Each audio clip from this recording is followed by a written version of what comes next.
एक और नई वैकेंसी के नोटिफिकेशन की जानकारी आज के इस वीडियो में आपको देने वाला हूं। ये नया वैकेंसी का नोटिफिकेशन जारी किया जा चुका है और आप देख सकते हैं इसमें कौन-कौन सी वैकेंसीज जारी की गई हैं और क्या पोस्ट कोड इसमें रखा गया है। सारी जानकारी आज की इस वीडियो में आपको मिलने वाली है, तो डिटेल में लास्ट तक इस वीडियो को पूरा देखिएगा ताकि कोई भी ऐसी चीज़ आपसे मिस ना हो जाए जिसकी वजह से आप इसमें एलिजिबिलिटी अपनी कंफर्म ना कर सकें या फिर पूरी जानकारी आपको ना मिल सके। उसके लिए ज़रूरी है आप ये वीडियो पूरा देखिएगा। साथ ही साथ इसमें आपको बताऊँगा एलिजिबिलिटी क्राइटेरिया क्या रहेगा, कैसे आपको आवेदन करना है, सिलेक्शन प्रोसेस क्या रहेगा और कौन-सी ऑर्गेनाइज़ेशन की ये वैकेंसी निकली हुई है। तो सबसे पहले इसमें बात करते हैं ऑर्गेनाइज़ेशन की। तो रिज़र्व बैंक ऑफ इंडिया जो जैसा कि आप जानते हैं, ये इंडिया का सेंट्रल बैंक है, जिसमें ये वैकेंसीज़ जारी की गई हैं। Reserve bank of India government of India के अंतर्गत कार्य करता है और इसमें जो सारे बेनिफिट्स गवर्नमेंट ऑफ इंडिया के होते हैं, आपके सैलरी के, आपके अदर अलाउंसेस के, वो सारे बेनिफिट्स आपको यहाँ पे मिलते हैं और काफ़ी एक रेप्यूटेड ऑर्गेनाइजेशन है और काफ़ी रिस्पेक्टेड जॉब है, जहाँ पर ये आप ज्वाइन करने वाले हैं। अगर आप भी इसमें ड्रीम देखते हैं रिज़र्व बैंक ऑफ इंडिया में जॉब पाने का या फिर किसी रेप्यूटेड ऑर्गेनाइजेशन में जाने का, तो ये एक आपके लिए अच्छी अपॉर्चुनिटी है जहाँ पे आप ज्वाइन कर सकते हैं एक रेप्यूटेड ऑर्गेनाइजेशन को और एक अच्छी खासी हाई सैलरी जॉब पा सकते हैं। इसमें अगर बात करें कौन-कौन सी आपकी पोस्ट है, तो पोस्ट जो जॉब एरियाज़ आपके रहेंगे, यंग प्रोफेशनल्स की ये वैकेंसी है, जिसमें पोस्ट कोड वाइज़ बताया गया है। Cyber security and information technology risk area में वैकेंसी है, पॉलिसी एनालिटिक्स में वैकेंसी है, क्लाइमेट चेंज रिस्क और सस्टेनेबल फाइनेंस की वैकेंसीज़ हैं। तो इस तरह से काफ़ी अलग-अलग 12 अलग-अलग एरियाज़ में वैकेंसीज़ जारी की गई हैं, जिसमें आगे हम बात करेंगे इसके एलिजिबिलिटी क्राइटेरिया और एजुकेशनल क्वालिफिकेशन की। सबसे पहले बात कर लेते हैं कि आपका एज क्राइटेरिया कितना रखा गया है। तो आपकी एज 21 साल से लेके 30 साल के बीच में होनी चाहिए। अगर आप 21 से 30 के बीच में हैं, तो एक बहुत अच्छी अपॉर्चुनिटी आपके लिए आ चुकी है। आप यहाँ पे जॉब पा सकते हैं आरबीआई में। आगे बात करते हैं इसमें एलिजिबिलिटी क्राइटेरिया क्या रखा गया है आपके क्वालिफिकेशन के बेसिस पे। तो सबसे पहली जो ये यंग प्रोफेशनल की वैकेंसी है cyber security and information technology risk में, इसके लिए आपने पोस्ट ग्रेजुएट डिग्री की होनी चाहिए। अगर आपने पोस्ट ग्रेजुएशन कर रखा है cyber security, information security, computer science, information technology, data science, artificial intelligence या फिर उससे रिलेटेड डिसिप्लिन में, तो आप अप्लाई कर सकते हैं। यानी कि अगर आपने एम ई एम टेक कर रखा है या फिर एमएससी कर रखा है, इनमें से किसी एक एरिया में, तो आप इस एप्लीकेशन फॉर्म को इस पर्टिकुलर पोस्ट के लिए भर सकते हैं।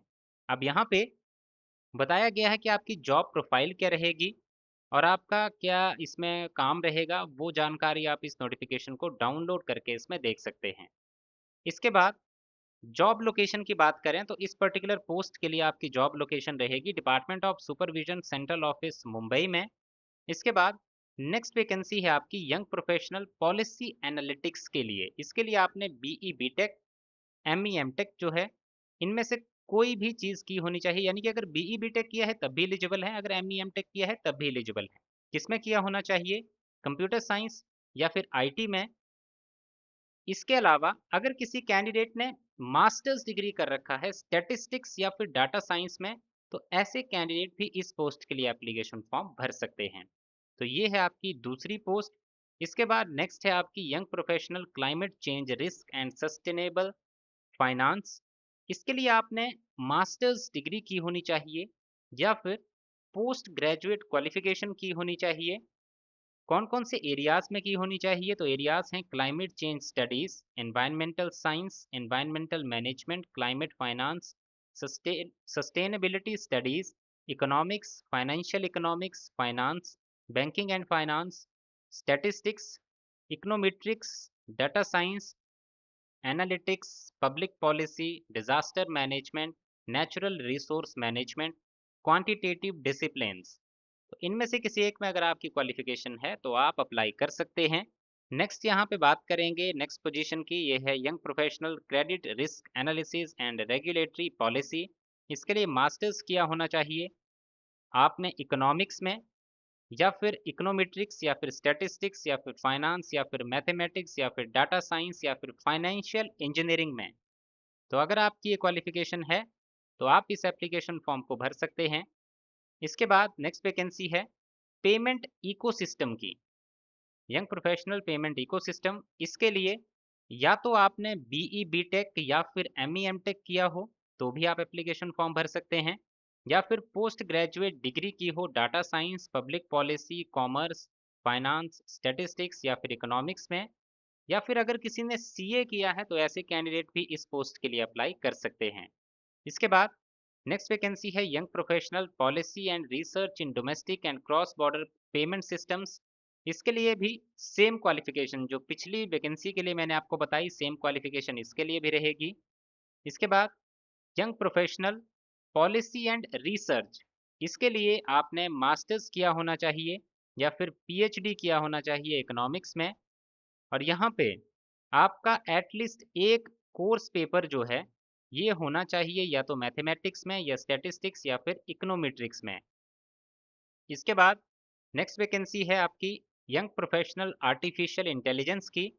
इसके लिए या तो पोस्ट ग्रेजुएशन किया हो या टेक्निकल डिग्री की हो या प्रोफेशनल डिग्री की हो आपने आर्टिफिशियल इंटेलिजेंस में, या फिर कंप्यूटर साइंस में, या फिर पब्लिक पॉलिसी में, या फिर डाटा साइंस या उससे रिलेटेड डिसिप्लिन्स में।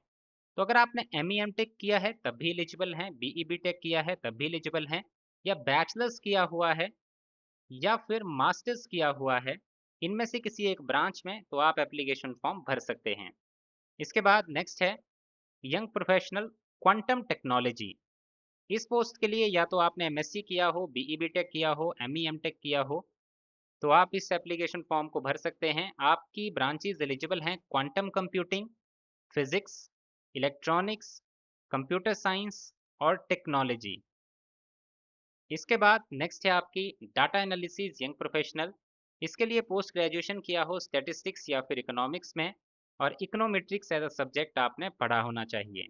नेक्स्ट इज फाइनेंशियल मार्केट्स, तो इसमें economics, operation research, finance, statistics या मैथमेटिक्स में पोस्ट ग्रेजुएट की डिग्री की हो।